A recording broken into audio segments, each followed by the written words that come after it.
Welcome to the Deep Dive. We're so glad you've joined us as we crack open another stack of source material, ready to extract the essential knowledge, the surprising facts, and the core insights waiting inside just for you. That's right. Today, we're undertaking a deep dive into the life and presidency of John F. Kennedy. We've got the material, you've shared articles, research notes. It's quite a stack of information here. It really is. Our mission is clear. We're going to guide you through the specific material, pulling out the most important nuggets to help you become quickly and genuinely well-informed about JFK, well, according to these sources anyway. Think of us as exploring these texts together, highlighting what really stands out. And it's a topic that, continues to capture attention. The sources mention his consistently high historical rankings among both the public and historians, which really underscores the enduring interest in his life and work. Definitely. Navigating detailed information like this, it's incredibly valuable for truly understanding his impact, I think. Absolutely. And this material covers such a fascinating sweep of history. We'll start by looking at his early life, maybe even revealing a hint of youthful mischief. Oh, there might be some of that. Then trace his climb through the political ranks. We'll spend time on the major challenges of his presidency, especially those really tense moments on the world stage that brought us, well, pretty close to the brink. Very close. Explore his efforts on domestic policy, and of course, delve into the events surrounding his assassination and the legacy that followed. It's all here, in these sources we're looking at. Laid out right here. Ready. Let's unpack this snack of information about John F. Kennedy. Let's do it. So, our journey through these sources begins right at the start of his story. According to the material here, John F. Kennedy's life begins in the year 1917. 1917, got it. The sources guide us through his early education, and there's a specific mention of his time at Choate, that well-known preparatory boarding school in Connecticut. Yes, Chopin. And the text offers a rather vivid anecdote about his time there. It seems it wasn't all, purely academic pursuits. Right. What do the sources say? Well, the material includes this detail about him and a group of friends forming a sort of rebellious group they nicknamed the Muckers Club. The Muckers Club? Seriously? That's what the sources call it. And they specifically mention an instance where they exploded a toilet seat using a firecracker as one of their activities. Exploded a toilet seat. Wow, okay. This early behavior, documented right in the text, it gives you a glimpse of a nonconformist side, maybe. You think? And the sources subtly hint that this might also have been a way he tried to differentiate himself. Step out of the shadow of his older brother, Joe Jr., who was perhaps seen as the more conventional achiever in the family. That makes sense. Still, exploding toilet seats. That certainly wasn't in the standard history books I remember reading. Probably not standard curriculum now. And it makes that next detail from the sources even more striking. Despite that kind of, let's say, anti-authoritarian streak, and even finishing 64th out of 112 students in his 1935 graduating class, so not exactly top of the class. Odd by a long shot. The sources note he was also voted most likely to succeed.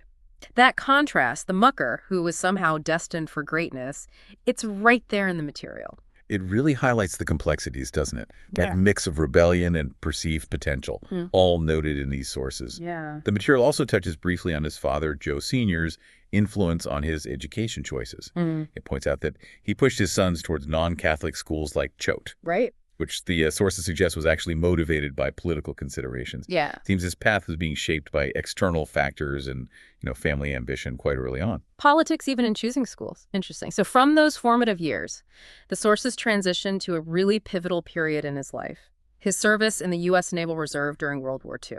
That was 1941 to 1945. Right. And this phase is given notable attention in the source material. His commands are specifically listed.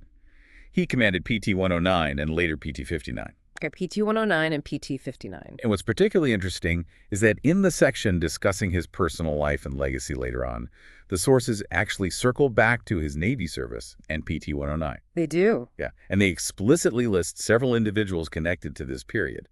Byuku Gasa and Ironi Kumana. Okay. And also Arthur Evans, Andrew Kirksey, and Harold Marney in relation to PT-59. Specific names? Do the sources say who they were? Actually, no. They don't elaborate on who these individuals were or their specific roles in the events. But the very fact that they're named alongside his commands, it sort of emphasizes how important this part of his life and maybe the people involved are considered in the context of this material we have. That is intriguing. Just including the names suggests significance, even without the full story. It reinforces that this wartime experience, especially the PT boat commands, is seen as a key part of his narrative in these sources. Okay, so before he fully jumped into the political arena, the sources list a brief period in 1945 under the heading journalism. Yes, the structure of the source material includes journalism 1945 in its, table of contents or navigation list. But is there any detail?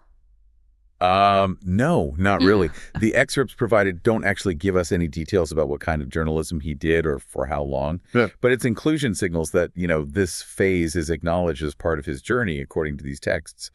A brief stop, maybe? Got it. Acknowledged but not detailed. And from there, the direction becomes much clearer, leading him straight into politics, starting with the U.S. House of Representatives. He served there from 1947 to 1953. Mm-hmm. And the sources are pretty direct about how this began. They note it was at his father's urging. Specifically, the material states his father pushed the sitting U.S. Representative, James Michael Curley. The famous Boston politician. Right, pushed him to vacate his seat in Massachusetts' 11th Congressional District in 1946, basically creating the opening for Kennedy to run. Yeah, that direct intervention by his father to sort of clear the path for his political entry is a specific detail right there in the sources. And during his 6 years in the House, what do the sources highlight? Well, the material highlights his focus on several areas. He joined important committees like education and labor, and also Veterans Affairs. Okay, standard committee work. Yes, but the sources also point out his early and consistent attention to international affairs. They note his support for what the sources call the Truman Doctrine as the, appropriate response to the emerging Cold War landscape. And what about domestic issues? What stances did he take, according to the sources? The sources outline his positions on several key issues. He opposed the Taft-Hartley Act, Which was controversial with labor unions. exactly, seen as limiting their power. Yet he also supported the Immigration and Nationality Act of 1952, which, among other things, required communists to register. Okay. A mix there. And the sources also note his strong feelings about events unfolding in China at the time, stating he deplored the loss of China. The loss of China. That's strong language. It is. And that point about China is actually expanded upon with a specific example in the sources. They mention a speech he delivered in Salem, Massachusetts, back in January 1949. What did he say? Well, according to the text, in that speech, he sharply criticized both President Truman and the State Department. He argued they had contributed to the tragic story of China, whose freedom we once fought to preserve. Wow. And he went on to say, quote, "What our young men had saved in World War II, our diplomats and our president have frittered away." That's a pretty direct attack on a sitting president from his own party, especially for a young congressman. It certainly shows early on his willingness to publicly challenge the foreign policy decisions of the administration. A detail pulled right from the source material we have here. So he's building his record in the House, showing a mix of policy interests, not afraid to speak out. The sources then detail his next step, the move to the U.S. Senate. He served there from 1953 to 1960. Right, and he won that seat by defeating the incumbent, Henry Cabot Lodge, Jr., a big victory. And what was his focus in the Senate, especially early on, according to these sources? His time in the Senate, particularly in those early years, is described in the sources as being heavily focused on fulfilling a campaign promise to work tirelessly for Massachusetts. That was his core pitch. Makes sense. Deliver for the home state? Exactly. He explicitly critiqued his predecessor, Lodge, blaming right-to-work provisions down south for manufacturing jobs, leaving Massachusetts a key concern for his constituents. And the sources detail a major legislative effort he led for New England industries, right? Yes, a really significant one. In May 1953, the material notes he introduced this comprehensive 36-point program. Very detailed. 36 points. Wow. What was it aimed at? Specifically aimed at supporting industries vital to the New England region. Things like fishing, textile manufacturing, watchmaking, shipbuilding, and even the Boston seaport. So really targeted support. What were some of the proposals? The text lists quite a few key proposals within that program. Things like pushing for protective tariffs to help local industries, measures to prevent excessive speculation in raw wool, Okay. advocating for stronger research and marketing for American fish products, increasing the budget for the Fish and Wildlife Service, modernizing reserve fleet vessels. A lot of maritime focus there. Yes, and also implementing tax incentives to discourage businesses from relocating and promoting the development of hydroelectric and nuclear power in Massachusetts. It was extensive. And did it work? Did this program get passed? The sources highlight that Congress eventually enacted most of this extensive program. So yeah, it's marked as a significant legislative success for him, presented right here in the material. That's impressive. What else did he do for the state? He also engaged in bipartisan efforts. The sources mentioned he co-sponsored the Cape Cod National Seashore Bill with his Republican colleague, Senator Leverett Saltonstall. So working across the aisle, too. It shows collaboration, yeah. That detail's included in the sources. Now, here's where the sources present a particularly interesting and definitely controversial episode from his Senate years. The Joseph McCarthy vote in 1954. Ah, yes. The McCarthy censure vote. The sources address this directly. What did they say? How did Kennedy handle it? Well, when the Senate voted on whether to condemn Senator Joseph McCarthy, the material notes that Kennedy was the only Democrat who did not cast a vote against him. The only one. Why? The sources explain the circumstances. He had reportedly drafted a speech supporting the censure, but he was actually hospitalized in Boston for pretty serious back surgery at the time. Ah, okay, so he physically couldn't be there. Right, he was unable to deliver the speech or cast the vote. And the sources make a specific point of stating that although he never publicly indicated how he would have voted if he'd been present. Which is interesting in itself. It is. But the sources state, quote, the episode damaged his support among members of the liberal community in the 1956 and 1960 elections. This is highlighted as a clear political consequence he faced later, according to the text. So a decision, or maybe an inability to make a decision public early in his Senate term, had repercussions that followed him. That's what the sources indicate. Exactly. That's how it's presented here. Meanwhile, his national profile kept rising, right? The sources mention his moves in 1956. They do. The sources mention that in '56, he strategically gained control of the Massachusetts Democratic Party machinery. Pretty key move. And he delivered the state's delegation to Adlai Stevenson II at the Democratic National Convention that year. Right. And then, finishing second in the balloting for the vice presidential nomination that same year, the sources say that gave him crucial national exposure.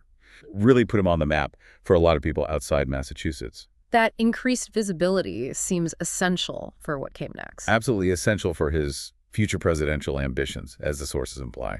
The material also details his involvement in the Senate Select Committee on Labor Rackets. The McClellan Committee, right? That's the one. And his brother, Robert Kennedy, served as the chief counsel for this committee. Big role for Bobby. And those hearings got a lot of attention. Huge attention. The sources say they received significant radio and television coverage. They were investigating racketeering and corruption in unions. And the sources mention some specific confrontations. Yes. They highlight dramatic confrontations during these hearings with controversial labor figures, specifically mentioning Jimmy Hoffa, the powerful head of the Teamsters Union. Must have been quite the television. I bet. And did Kennedy try to turn those investigations into actual legislation? He did, that's correct. The sources mention he introduced a bill based on the committee's findings. What was the goal of the bill? It aimed to prevent the misuse of union dues and funds, forbid illicit loans from union funds, and mandate audits to ensure against false financial reports. Basically clean things up. Did it pass? Well, the material notes that while this bill passed the Senate, it was ultimately rejected by the House of Representatives. Didn't make it into law. And the sources even include a quote from Kennedy expressing his disappointment. He said, "Honest union members and the general public can only regard it as a tragedy that politics has prevented the recommendations of the McClellan Committee from being carried out this year." You can hear the frustration there. That direct quote from the sources really underscores it. It does. He also joined the Foreign Relations Committee during his Senate time, according to the sources. He did, showing his continued interest in international affairs. The sources mention his support for Algeria's independence from France. Okay. And his sponsorship of an amendment to provide aid to Soviet satellite nations. Oh. Also, the sources note, he introduced an amendment to the National Defense Education Act that would have eliminated the requirement for aid recipients to sign a loyalty oath. Interesting. Now, the sources also address his stance and votes related to the Civil Rights Act of 1957, and the material presents a somewhat, well, complex picture here, doesn't it? Yes, this is a point the sources go into some detail about, and it is nuanced. Kennedy cast a procedural vote against President Eisenhower's Civil Rights Bill in 1957. A procedural vote against it. How was that seen? Well, the sources state that this vote was considered by some to be an appeasement of Southern Democratic opponents of the bill. So, politically calculated, perhaps. But he did support some parts of it. Yes, he did vote for Title III of the bill, which would have given the Attorney General the power to seek injunctions against violations of voting rights. But the sources note this provision was ultimately dropped as part of a compromise to get the bill passed. And what about the jury trial amendment? He also voted for something called the jury trial amendment. The sources state this was criticized by many civil rights advocates as one which would weaken the act. Essentially, it required jury trials for contempt citations related to voting rights, and there were fears all white Southern juries wouldn't convict. So some votes that were criticized by civil rights groups. But the sources also make it clear he supported the final bill that actually passed. Absolutely. The sources explicitly state that he supported the final compromise bill, which passed in September 1957. And the sources offer some context for his approach. They do. The material provides context for his cautious approach early on, including a quote from his brother, Robert Kennedy, reflecting on their perspective at the time. What did Robert Kennedy say? Robert is quoted saying, "We weren't thinking of the Negroes of Mississippi or Alabama, what should be done for them. We were thinking of what needed to be done in Massachusetts." Wow, that's quite candid. It is. And the sources use this quote to highlight that their initial focus and political calculations were really rooted in the specific context of their home state, Massachusetts, rather than maybe the more intense civil rights struggles happening in the Deep South at that moment. It helps explain the nuances of his votes as presented in the text. That background is definitely helpful for understanding his actions as described in the sources, which brings us really to the culmination of his political rise, the 1960 presidential election. The big one. The sources state he officially announced his candidacy quite early, on January 10, 1960. Didn't waste any time. No, kicking off the election year right away. And he faced several significant challenges, as outlined in the sources. Like what? Well, there were questions about his age. He was quite young, and his relative lack of executive experience compared to some opponents. And who was he up against within the Democratic Party? He was competing against really well-established figures. There was Senate Majority Leader Lyndon Johnson, a powerhouse in the Senate. LBJ, yeah. The respected two-time nominee Adlai Stevenson II, who still had a lot of support. Right. And Senator Hubert Humphrey from Minnesota, another liberal stalwart. So, a crowded field. His campaign strategy, though, as detailed in the sources, seems to have been pretty deliberate. Very much so. He traveled extensively and focused on winning several key state primaries. The sources specifically mention Wisconsin and West Virginia as crucial wins for him. And what was the goal of focusing on those primaries? The goal, according to the material, was twofold.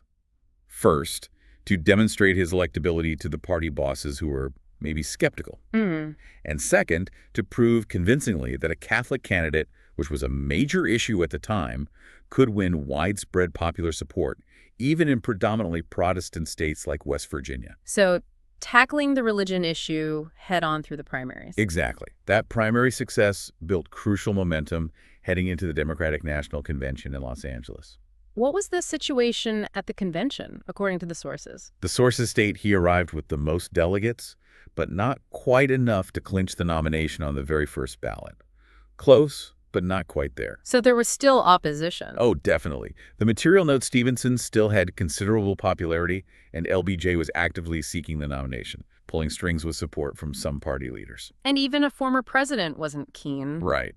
The sources even mention opposition from former President Harry S. Truman, who publicly expressed concerns about Kennedy's level of experience, said he wasn't ready. So how did Kennedy secure it? Well, the text emphasizes that Kennedy's campaign was incredibly well organized. They worked strategically, delegate by delegate, to secure the nomination on the first ballot. This was crucial, the sources imply, precisely to prevent a potential floor fight or a challenge from Johnson or others on a second ballot. They locked it down quickly. Smart strategy. And then came the general election against the Republican nominee, who was the incumbent vice president, Richard Nixon. Nixon, yeah. The sources note that initially, Nixon actually held a lead in the polls, around 6 points or so. What were the major issues in that campaign, according to the sources? The campaign revolved around several big things. Yeah. The state of the economy there was a mild recession. Okay. Questions surrounding Kennedy's Catholicism, that was still a major factor. Right. Fidel Castro's revolution in Cuba and how to handle it. Okay. And this perceived space and missile gap, where the Soviets were thought to be ahead of the U.S. in military rocketry and space exploration. That played into Cold War anxieties. And Kennedy had to address the religion issue directly, didn't he? Absolutely critical for him. The sources highlight his famous speech to the Greater Houston Ministerial Association on September 12, 1960. A group of Protestant ministers. What did he say there? The sources quote him, right? We do. The text provides a key direct quote from this speech. He stated, "I am not the Catholic candidate for president. I am the Democratic Party candidate for president who also happens to be a Catholic." Drawing a clear line. Exactly. He continued, "I do not speak for my church on public matters, and the church does not speak for me." The sources note that in this speech, he firmly pledged to respect the separation of church and state. It was a pivotal moment in reassuring voters. And of course, a huge factor in that election, highlighted prominently by the sources, was the series of televised debates between Kennedy and Nixon. The first ever presidential debates on TV. Game-changing. Sources say the campaigns agreed to them, and that first debate on September 26 was watched by, what was it, an estimated 70 million Americans. An enormous audience for the time. Absolutely huge. And this is where the sources offer some particularly interesting, really granular details about the visual impact of that first debate. It wasn't just what they said. What kind of details? Well, the material notes that Kennedy actually met with the producer beforehand to discuss things like set design, camera placement, lighting. He was thinking visually. While Nixon didn't. Nixon, who the sources note had just been released from the hospital after a knee injury, apparently didn't do that prep. And during the debate, the sources describe how Nixon tended to look at the reporters asking the questions, rather than looking directly into the camera lens. Whereas Kennedy looked at the camera. Yes. Kennedy wore a blue suit, which the sources say was chosen to reduce glare on black and white TV, and he looked directly into the camera, engaging the television audience at home. And Nixon's appearance. The text notes, Nixon wore a light-colored suit that kind of blended into the background. He hadn't fully recovered his weight after being sick, refused stage makeup, and appeared to be perspiring quite noticeably under the bright studio lights. So visually, Kennedy came across better. That's what the sources strongly suggest.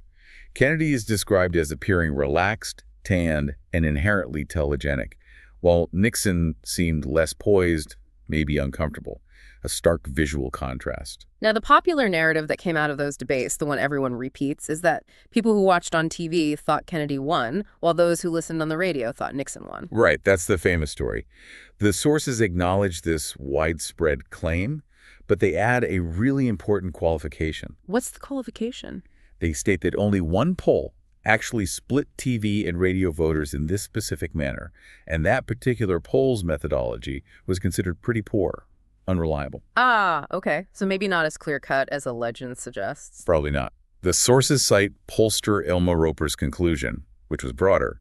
Roper found that, overall, the debate significantly raised public interest in the election, definitely boosted voter turnout, and ultimately provided Kennedy with an estimated additional 2 million votes, with the greatest impact coming from that crucial first debate where the visual contrast was so strong. So according to these sources, the real historical significance of those debates is clear.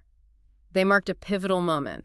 Television became the dominant force in American politics. Exactly, a milestone. Image became just as important, maybe more important than just the words. And the election itself, the results. As the sources describe, it was one of the absolute closest elections in the 20th century. Incredibly tight. How close? What were the numbers? The material provides the final numbers. Kennedy won the national popular vote by a razor-thin margin of just 0.2%. That's it. Wow. It was 49.7% for Kennedy compared to 49.5% for Nixon. In the Electoral College, Kennedy secured 303 votes to Nixon's 219. A more comfortable margin there, but the popular vote was incredibly close. And the sources mentioned something about electors not voting for him. Yes. The sources include the detail that 14 electors from the states of Mississippi and Alabama, Deep South states, refused to support Kennedy, primarily due to his stance on civil rights, which they opposed. Who did they vote for instead? They cast their votes for Senator Harry F. Byrd of Virginia, a segregationist Democrat, as did one faithless elector from Oklahoma. So, a little bit of electoral drama there, too. And Kennedy was notably young when he won. Very young. The sources state he was 43 years old when elected, which made him the youngest person ever elected to the office up to that point. But not the youngest person to ever be president. Right. The material clarifies that Theodore Roosevelt was actually younger when he became president, but that was because he succeeded to the presidency after William McKinley's assassination. Kennedy was the youngest elected. Got it. An important distinction. So he's won this incredibly tight election. He's young, full of energy, and his presidency officially begins on January 20th, 1961. The sources immediately highlight the tone set by his inaugural address. Yeah, that address is iconic, isn't it? And the sources give it real prominence. They quote the line that probably everyone remembers. Ask what? What your country can do for you. Ask what you can do for your country. That's the one. A call to service. Exactly. And the material also notes his call for nations worldwide to unite in fighting what he called the common enemies of man: tyranny, poverty, disease, and war itself. This rhetoric, as presented in the sources, really established a sense of collective purpose and global challenge for his administration right from the start. Okay, let's shift our focus now to his presidency, starting with foreign policy. The sources make it very clear that his time in office was largely defined by the intense Cold War confrontations with the Soviet Union. No question, that was the dominant theme. Like the presidents who came before him, Truman and Eisenhower, Kennedy continued to follow what the sources call the containment policy, basically, trying to prevent the spread of Soviet influence around the globe. But he had his own specific strategy. Yes. The material highlights that he also implemented a specific defense strategy known as flexible response. Flexible response. What did that mean in practice? The forces describe it as a strategy that relied on having multiple options for responding to Soviet actions, not just threatening nuclear war for every incident. It was designed to discourage massive retaliation and encourage mutual deterrence at different levels: conventional forces, special forces, economic pressure, as well as nuclear weapons. So more tools in the toolbox. Pretty much. But the sources make an interesting comparison here. They note that in contrast to President Eisenhower's famous farewell address, warning about the dangers of the military-industrial complex, Right, that warning. Kennedy's approach actually focused heavily on rearmament. The sources state there was a significant increase, they say, a 50% increase in the number of nuclear weapons and B-52 bombers between 1961 and 1964 under his watch. So flexible response also meant building up military power. Okay, that's an important nuance from the sources. Let's dive into some specific foreign policy crises and initiatives covered in the material, starting with the Bay of Pigs invasion in April 1961, not long after he took office. Right, very early on. The sources state unequivocally that Kennedy authorized attempts to overthrow Fidel Castro's government in Cuba through this operation.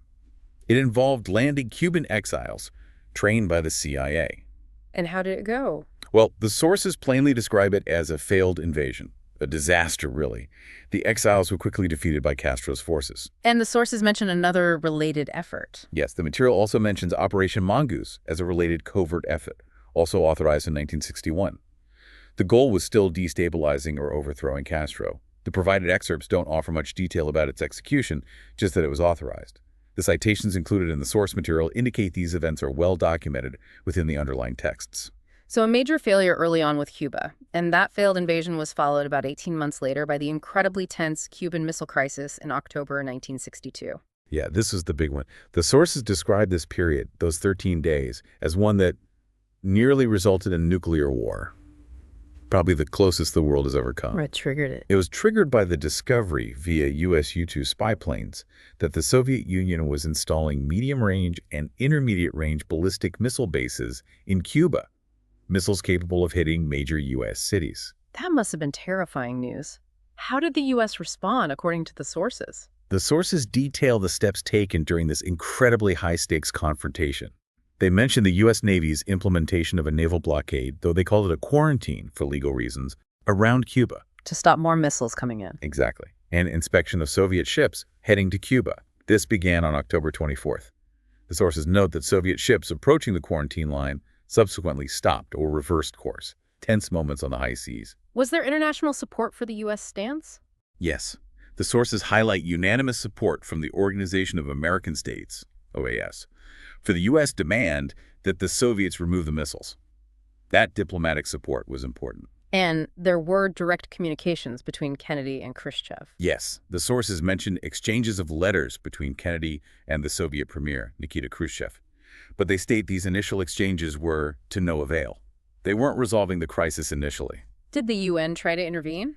The sources mentioned that the UN Secretary General at the time, U Thant, requested both parties reverse their immediate actions. The U.S. lift the blockade, the Soviets stop missile work, and enter a cooling-off period for negotiations. And what was the response? According to the text, Khrushchev actually agreed to this UN proposal, but Kennedy did not.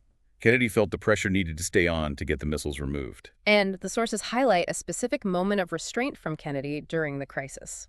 They do. They draw attention to Kennedy's decision-making during this period of immense tension, specifically noting that he managed to maintain restraint even when things got incredibly hot. An unauthorized Soviet surface-to-air missile actually shot down a U.S. U-2 reconnaissance plane over Cuba, tragically killing the pilot, Major Rudolph Anderson. Wow, that could easily have triggered escalation. Easily. His military advisors were pushing for retaliation, but Kennedy held back, continuing to seek a diplomatic solution. This specific, somber detail about the downed plane and the pilot is included right here in the source material. It underscores the stakes. Beyond those major confrontations with the Soviets in Cuba, the sources also mention other foreign policy initiatives launched by his administration, like the Peace Corps. Yes, the establishment of the Peace Corps is mentioned, sending young American volunteers abroad for development work. Very iconic Kennedy program. And the Alliance for Progress. The Alliance for Progress with Latin American countries is also highlighted. The sources describe this as a program providing significant economic aid to Latin American nations. What was the goal? The material references Kennedy's address on the program's first anniversary in March 1962, linking its purpose to providing assistance for economic development and, implicitly, promoting democracy and countering communist influence in the region. Okay. Shifting to Europe, the sources also bring up key events there. The Vienna Summit in 1961 with Khrushchev. Right, their first face-to-face meeting didn't go particularly well by most accounts mentioned in historical sources, though these specific excerpts don't detail it much. And then the construction of the Berlin Wall in August 1961, a major Cold War flashpoint. Absolutely. After East German troops, backed by the Soviets, began constructing the Berlin Wall, sealing off East Berlin from the West, the sources state that Kennedy responded decisively. How? He sent an army convoy traveling through East Germany to West Berlin, specifically to reassure the citizens of West Berlin of the U.S.'s unwavering commitment and support, a show of force and resolve. And that action provided the context for one of his most famous speeches, didn't it? It did. Delivered in West Berlin in June 1963. The sources highlight that speech, the Ich bin ein Berliner speech, as particularly significant. We'll probably come back to that. Okay. Now, the sources list policy regarding Vietnam and Laos separately. Let's focus on Vietnam first. What do the sources say about Kennedy's approach there? Okay, regarding Vietnam, the sources are quite clear that Kennedy continued the existing U.S. policy of providing political, economic, and military support to the government of South Vietnam, which was fighting communist insurgents, the Viet Cong, backed by North Vietnam.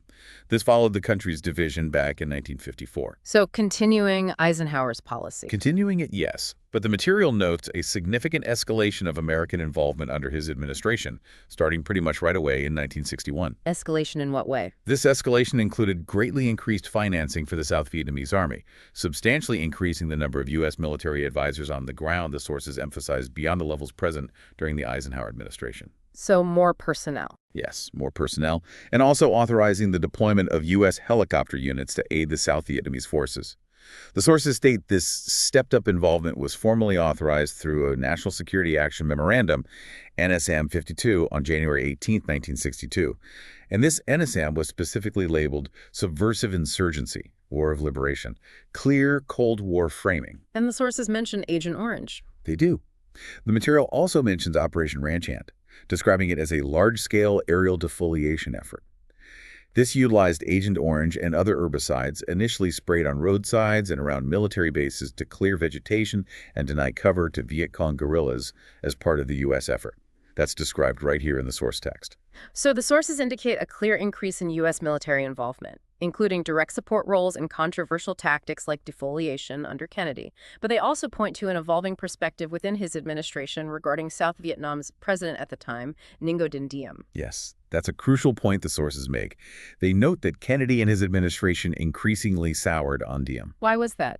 Especially after Diem, who was Catholic, launched a violent crackdown on Buddhist practices and protests in South Vietnam. The sources state this crackdown galvanized opposition to his authoritarian rule, even within South Vietnam. And the sources detail specific events around this in 1963? They provide specific details about the events in August 1963. Henry Cabot Lodge Jr., the same man Kennedy defeated for Senate, replaced Frederick Nolting as the U.S. ambassador in Saigon. Almost immediately, South Vietnamese generals approached the U.S. Embassy seeking American assent for a plan to remove Diem from power. A coup. How did the Kennedy administration react to that? Well, the sources highlight that the Kennedy administration itself was deeply divided on how to proceed. There were splits on whether Diem should be removed, differing assessments of the military situation, and disagreements about the appropriate U.S. role in any coup attempt. So, internal debate. What happened next? A critical State Department cable, Cable 243, was sent to Ambassador Lodge. The sources indicate this cable essentially ordered Lodge to pressure Diem to make reforms and remove his unpopular brother Nize Dinu, or face the possibility of the U.S. withdrawing support or even assisting in Diem's removal. And Kennedy's personal instruction on this? Crucially, the sources explicitly state that Kennedy personally instructed Ambassador Lodge to offer covert assistance to a potential coup d'etat if it seemed likely to succeed. Okay. But, and this is emphasized in the sources, his instructions specifically excluded assassination. He did not want Diem killed. And what was the direct outcome of all this, according to the sources? The outcome, as detailed right here in the sources, was the coup d'etat carried out by senior South Vietnamese military officers on November 1st, 1963. And Diem. It led directly to the arrest and subsequent assassinations of President Diem and his brother Nhu on November 2nd, just 3 weeks before Kennedy himself was assassinated. Wow. That timing is stark. It really is. The sources present this sequence of events, the U.S. discussions, the qualified support for a coup, the coup itself, and the assassinations, and their direct link to the internal debates within the Kennedy administration about leadership in South Vietnam. And Laos, the sources just list it. Yes, the sources also list Laos policy as a separate area of foreign policy concern, likely dealing with communist insurgency there too. But the provided excerpts don't give us any further details on his specific actions regarding Laos. Okay, returning to that famous West Berlin speech you mentioned earlier, the Ich bin ein Berliner one, delivered in June 1963.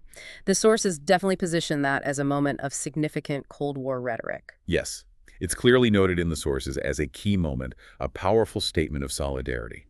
And moving on to other foreign policy areas mentioned, the sources touch briefly on Middle East policy. What do the sources specifically say about his approach to the Middle East? Anything concrete? The provided source material connects Kennedy to laying some of the foundations of the American-Israeli alliance. It specifically references scholarly work by Zachary K. Goldman on this topic. So, strengthening ties with Israel. That seems to be the implication presented here.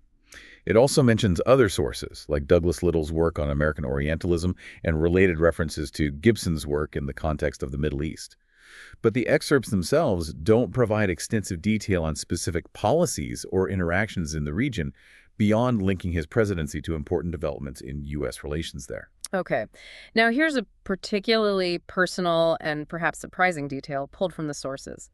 His visit to his ancestral home, Ireland, in June 1963, just a few months before he died. Yes, the sources give this visit quite specific attention. It wasn't just a quick stop.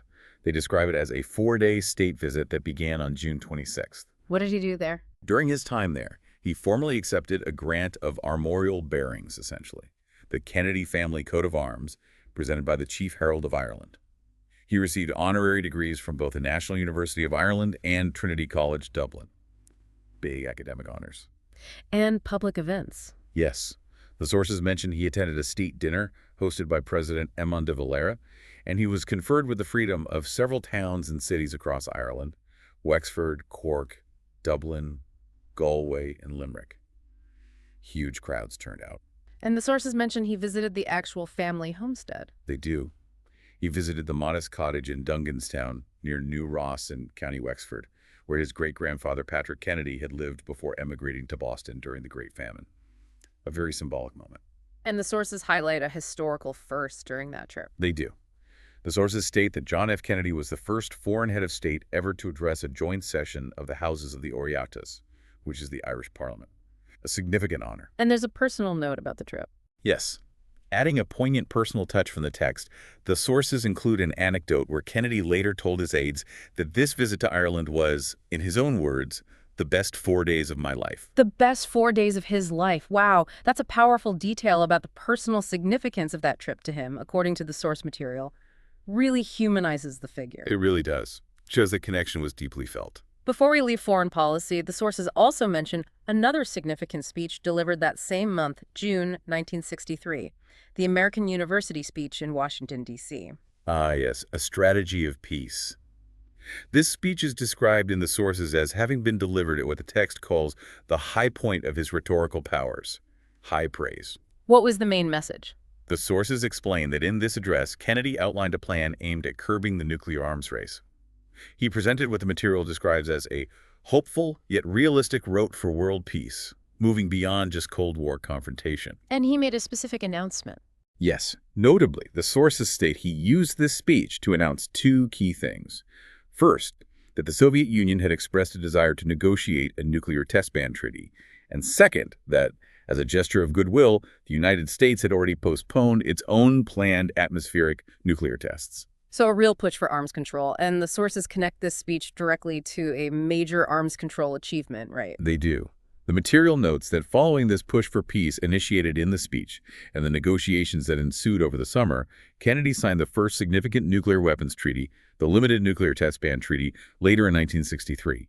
It banned tests in the atmosphere, underwater, and in space. Yeah. The sources directly link that achievement back to the ideas and the momentum generated by the American University speech. Okay, a significant foreign policy success stemming from that speech. Let's shift our focus now to domestic policy, what the sources refer to as his New Frontier agenda. How successful was he here, according to the material? Well, the sources are quite frank about the overall outcome of his domestic legislative efforts. They state up front in the introductory summary that he was only somewhat successful in getting his New Frontier policies passed into law during his actual time in office. He faced a difficult Congress. Only somewhat successful. Okay. The sources list taxes as a policy area. What did they say? They list it, yes, but note that key legislation like the Revenue Act of 1964, which included major income tax cuts he had proposed to stimulate the economy, was ultimately passed after his death under Lyndon Johnson. So he proposed it, but didn't see it enacted. What about the economy more broadly? On the economy, the sources mention the passage of the Manpower Development and Training Act in 1962. What was that intended to do? This was intended as a 3-year program aimed at retraining American workers who had been displaced from their jobs by new technology and automation, a growing concern at the time. And how effective was it, according to the sources?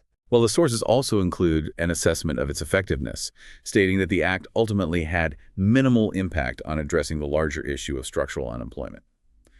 So passed, but maybe didn't achieve all its goals. His administration also put a focus on addressing intellectual disabilities. The sources say this was significantly influenced by his sister, Eunice Kennedy Shriver. Yes, the sources note this personal connection. Eunice was a lifelong, passionate advocate in this area, inspired partly by their sister Rosemary. And the material mentions a specific legislative achievement stemming from this focus. Which was? In 1963, Congress passed the Community Mental Health Act. According to the sources, this act provided crucial federal funding for the development of local community mental health centers across the country, shifting focus away from large institutions. It also supported research facilities focused on intellectual disabilities, a landmark piece of legislation in that field. Okay. Trade policy is another area where the sources mention specific legislation. Right, the sources highlight the 1962 Trade Expansion Act. They note it passed Congress with wide margins, which wasn't always the case for his initiatives. And what did this act do? It was significant because it granted the president broad authority to negotiate substantial tariff reductions, specifically up to 50% on a reciprocal basis, particularly with the European Common Market, which was becoming a major economic bloc. And this led to negotiations. Yes, the text states that this legislation paved the way for a major round of international trade negotiations known as the Kennedy Round of CATA, the General Agreement on Tariffs and Trade. Those complex negotiations eventually concluded successfully in 1967 after the act itself had expired, but the act provided the necessary authority to start them. Okay, let's talk about his evolving support for the civil rights movement, as detailed in the sources. It seems complex. It is presented as complex, yes. The sources note his vocal support for civil rights during his 1960 presidential campaign. That was clear. And they recount a specific anecdote from the campaign. Yes, a very impactful one that significantly boosted his standing with black voters who had largely favored Republicans before then. The material describes how, during the campaign, when Dr. Martin Luther King Jr. was jailed in Georgia on a minor traffic violation, Okay. Kennedy personally telephoned Coretta Scott King to express his concern.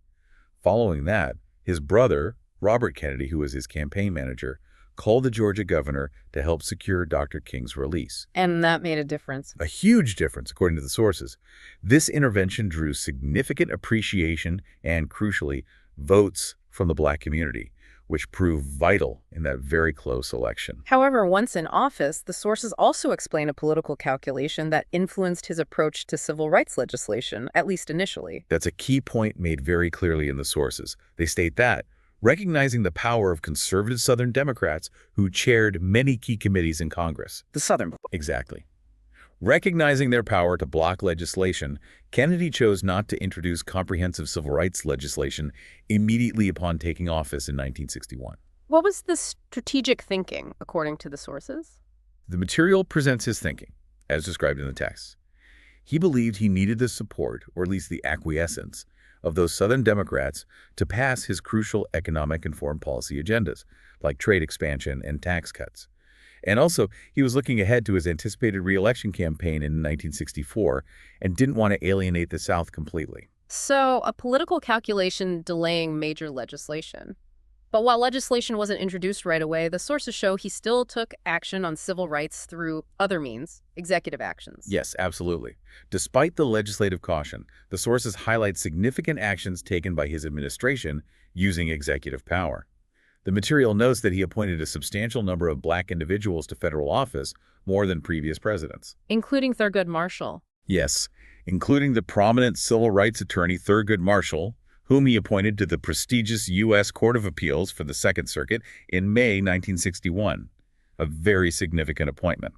He also established the President's Committee on Equal Employment Opportunity. Okay. And the sources also discuss his nationally televised speech on civil rights in June 1963. Yes, his report to the American people on civil rights, a really pivotal moment. And the sources directly link that speech to specific events happening at the time and note immediate political consequences. They do. The sources state this speech, where he framed civil rights as a moral issue, was given in reaction to rising civil rights tensions and events across the South, particularly Governor George Wallace's stand in the schoolhouse door trying to block the integration of the University of Alabama earlier that very day. And the consequences. Just as Kennedy had reportedly predicted to his aides, the sources note the very next day, House Majority Leader Carl Albert called him. Albert informed him that a major administration bill, one aimed at combating poverty in Appalachia, had been defeated in the House, primarily due to a coalition of Southern Democrats and Republicans voting against it in retaliation for the civil rights speech, a direct political blowback. But Kennedy stood by the speech. Yes.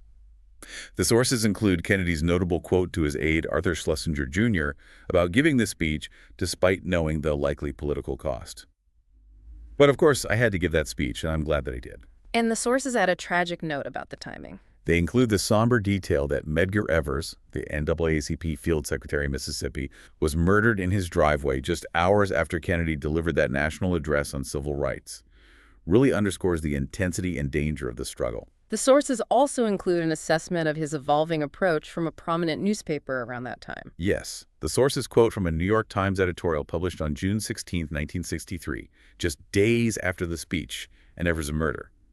The editorial assessed that while Kennedy had initially moved too slowly and with little evidence of deep moral commitment on civil rights. Harsh words. Yes, but the editorial continued that he now demonstrated a genuine sense of urgency about eradicating racial discrimination from our national life. That, quote, presented in the source material, suggests a recognition of a significant shift in his public stance. Okay. Now, the sources also detail his administration's focus on the status of women. This seems like another area where he took initiative. Yes, this is presented as a clear area of policy focus, supported by specific actions. The sources note that during his 1960 campaign, he had publicly endorsed the concept of equal pay for equal work for women. And he followed up on that once in office. He did. In December 1961, the sources state he signed an executive order establishing the Presidential Commission on the Status of Women. Who led that commission? He was chaired by the former First Lady, Eleanor Roosevelt, a towering figure in her own right. The commission was tasked with advising the president on issues concerning women's rights and opportunities. And the sources point to a direct legislative outcome influenced by that commission's work. Absolutely. The commission issued its final report in October 1963, and it documented various forms of legal and cultural discrimination faced by women across the board, making numerous recommendations for change. And the legislation. As the sources highlight, on June 10, 1963, interestingly, the very same day as his American University peace speech, Kennedy signed the Equal Pay Act of 1963 into law. What did the Equal Pay Act do? The sources state this act amended the Fair Labor Standards Act and specifically aimed to abolish wage disparity based purely on sex. Equal pay for equal work became federal law. This is presented as a concrete legislative achievement of his administration in this area. Okay. The sources also list crime, agriculture, and Native American relations as domestic policy areas addressed by his administration, but it seems the provided excerpts do not contain details on these specific points. Right. They're listed in the structure, but no details here. Shifting gears once more then, the sources discuss space policy. We touched on this with the space gap idea in the election. Right. The material notes that his administration continued and significantly boosted the Apollo program, which Eisenhower had initiated. And the goal. The explicit goal, as stated clearly in the sources and mentioned in the intro summary, was that incredibly ambitious aim of landing a man on the moon and returning him safely to Earth before the end of the decade, by 1970, a direct challenge to the Soviets. And the sources mention an audio file related to this. Yes, the source material even includes a reference to an audio file capturing his public announcement to go to the moon, likely his speech to Congress in May 1961, setting that goal. Finally, under domestic policy, judicial appointments are listed as a section in the sources, but again, no specific details about those appointments beyond Thurgood Marshall earlier are provided in these excerpts. Correct. Listed but not detailed here. Which brings us, sadly, inevitably, to the tragic event that abruptly ended his presidency and is covered in significant detail in the sources. His assassination in Dallas, Texas on November 22, 1963. A day etched in history. The sources state clearly that Vice President Lyndon B. Johnson assumed the presidency immediately, taking the oath of office aboard Air Force One. And the sources detail the immediate aftermath concerning the person arrested for the crime. Yes. They state that Lee Harvey Oswald, a former Marine with ties to the Soviet Union and Cuba, was arrested in Dallas in connection with the assassination later that day. But Oswald didn't stand trial. No. Just 2 days later, on November 24th, while being transferred from the city jail to the county jail in front of live television cameras, Oswald himself was shot and killed by a Dallas nightclub owner named Jack Ruby. Adding another layer of shock and confusion. So the sources then address the subsequent investigations into the assassination. What were the initial findings? They state the conclusions reached by the first two major official investigations, the FBI report in late 1963 and the Comprehensive Warren Commission report in 1964. Both concluded that Lee Harvey Oswald acted alone in killing President Kennedy, the lone gunman theory. They found no evidence of a conspiracy, foreign or domestic. Okay, that was the official conclusion. But the sources add a crucial caveat immediately after. Yes, the sources are equally clear, stating immediately after presenting these conclusions that they are, quote, disputed by many, that skepticism rose quickly and has persisted. And the sources even provide data illustrating the extent of this public skepticism. They do. The material includes data from a Gallup poll conducted in November 2013, marking the 50th anniversary. This poll found that 61% of American respondents believed there was a conspiracy involved in the assassination, while only 30% believed Oswald acted alone.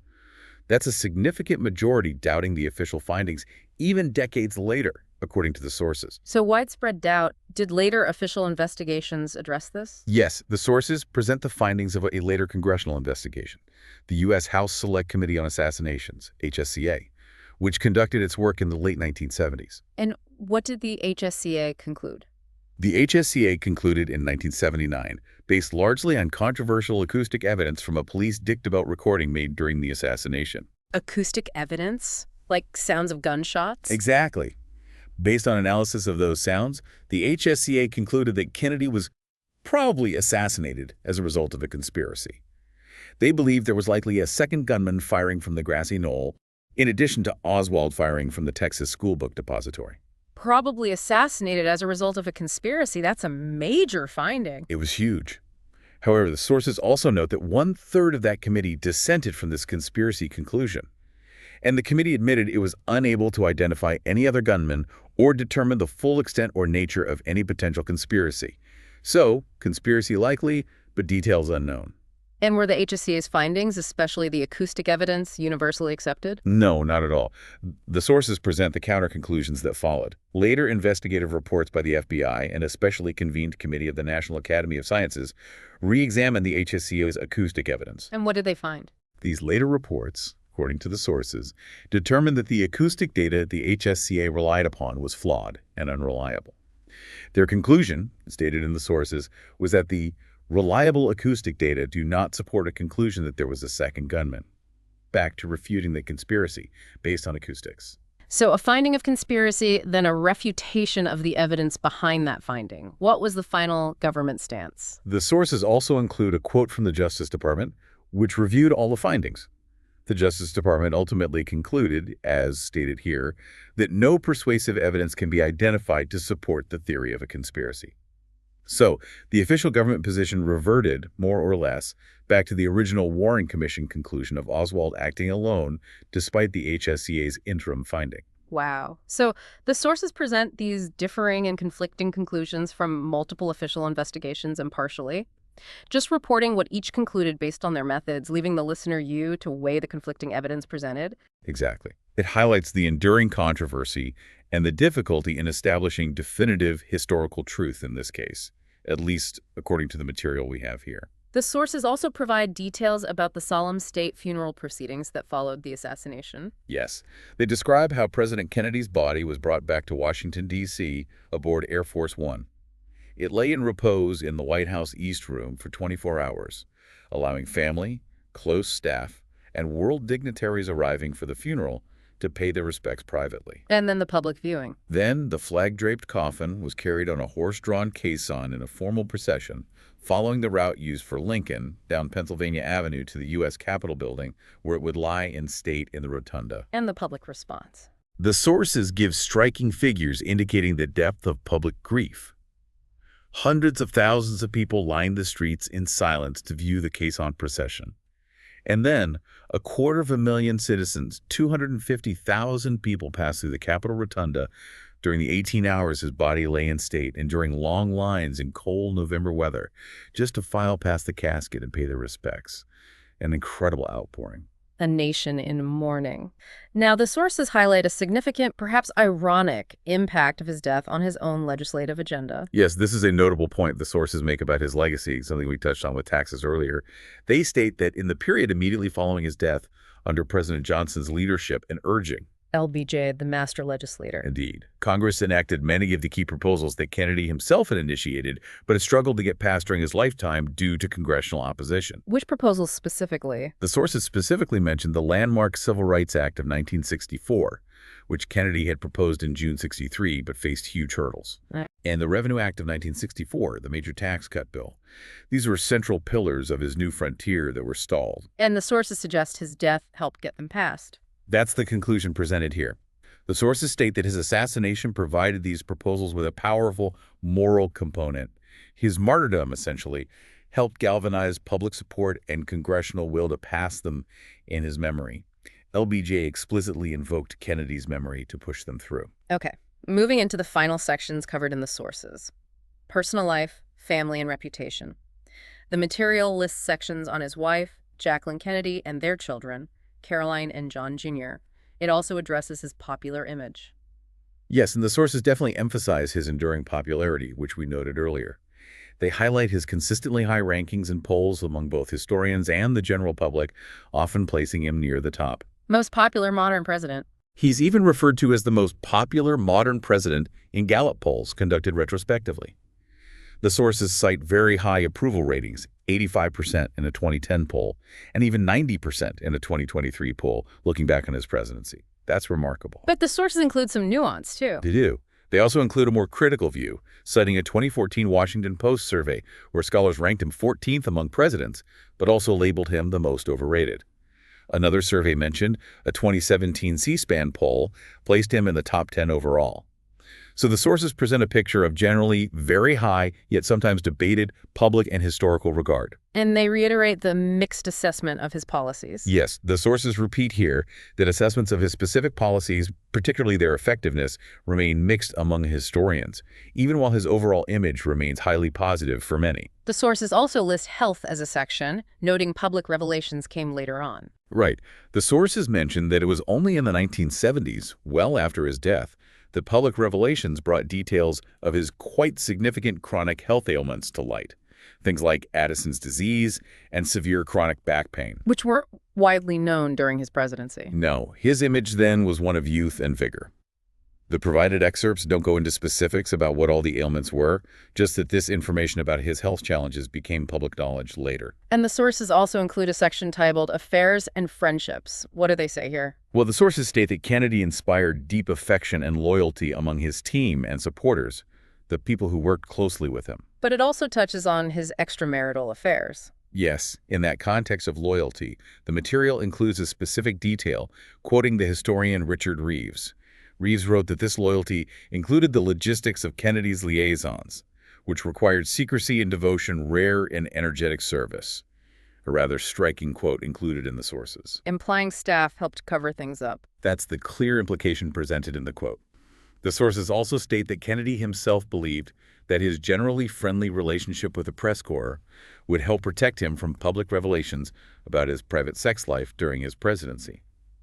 These aspects are presented directly from the source material without further comment or judgment in the text itself. Okay. The sources also list sports as an area of interest, and the outline mentioned an image caption showing him with the Boston Celtics basketball team, and religion is also listed as a section. Right. Those areas are noted as dimensions of his life that the source material addresses, though these excerpts don't elaborate further. Finally, the sources include sections on historical valuations and legacy, pulling things together. Yes, this section echoes points made earlier. It reiterates his ranking as an above-average president in most historical surveys, and specifically, the highest-ranking president who served less than a full term. And the Camelot idea. The term Camelot is listed in the table of contents here, clearly associated with his presidency in the popular imagination, although, again, the provided excerpts don't detail the origins or meaning of that specific association, how his widow, Jacqueline, helped shape that narrative after his death.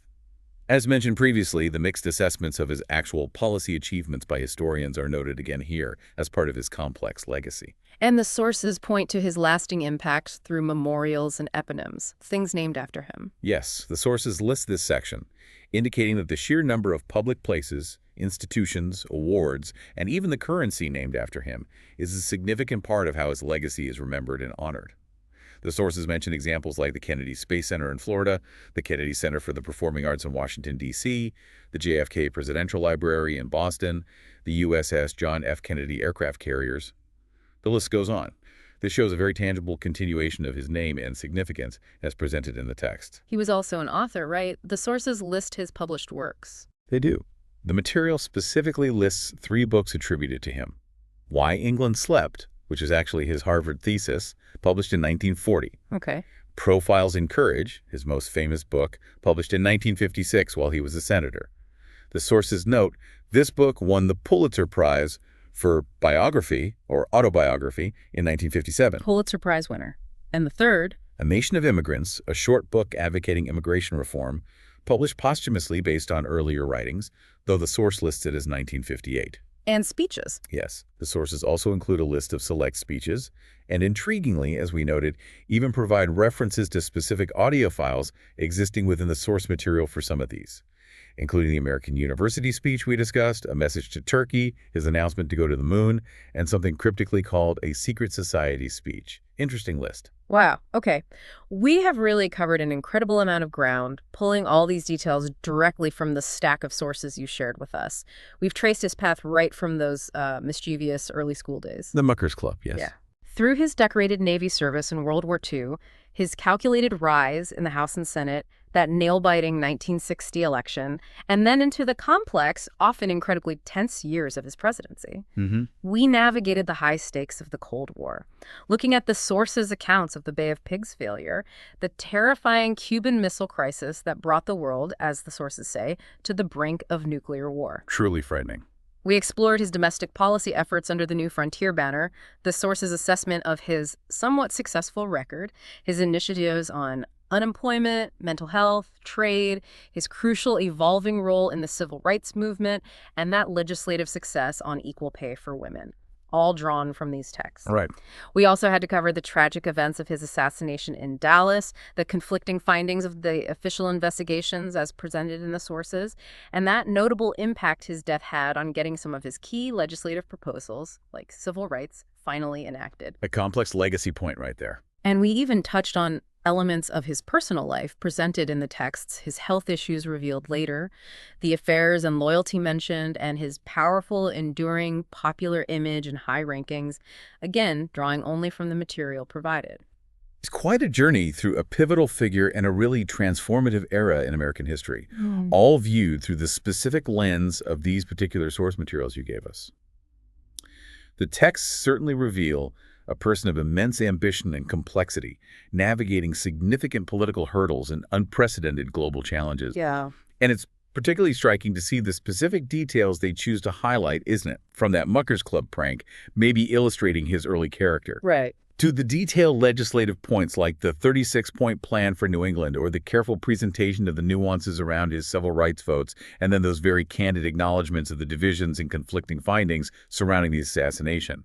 It paints a rich, if sometimes contradictory, picture based on these documents. Now, as you've listened to us navigate this material, thinking about everything we've pulled out, what details specifically stood out to you from this deep dive into these sources? What surprising nuggets did you discover in the narrative presented right here? That's a good question for you to ponder. For me, thinking about everything the sources cover, especially that section on his legacy and the impact of his death, there's a really interesting point to consider, drawn directly from how the text frames it. What's that? The sources make that specific point of noting that many of his significant domestic legislative proposals, the Civil Rights Act, the Revenue Act, were passed after he was gone, and they explicitly state his death imbued them with a powerful moral component. Right, we covered that. So, considering how much of his new frontier vision only really came to fruition after his time in office was so tragically cut short, what does that tell you, the listener, about the lasting power of a leader's vision? Even when their immediate legislative success during their lifetime is, as the sources themselves put it, only somewhat successful, it really leaves you thinking about how influence, how impact can extend long beyond a person's life, doesn't it? That is a truly thought-provoking question, pulled right from the implications presented in these sources we've explored together. Thank you so much for joining us for this deep dive into the provided material on John F. Kennedy. Thanks for diving in with us. We hope this exploration has helped you become genuinely well-informed on this topic, based entirely on these specific sources. We encourage you to take what we've discussed today and continue exploring this fascinating, complex, and enduring subject further on your own.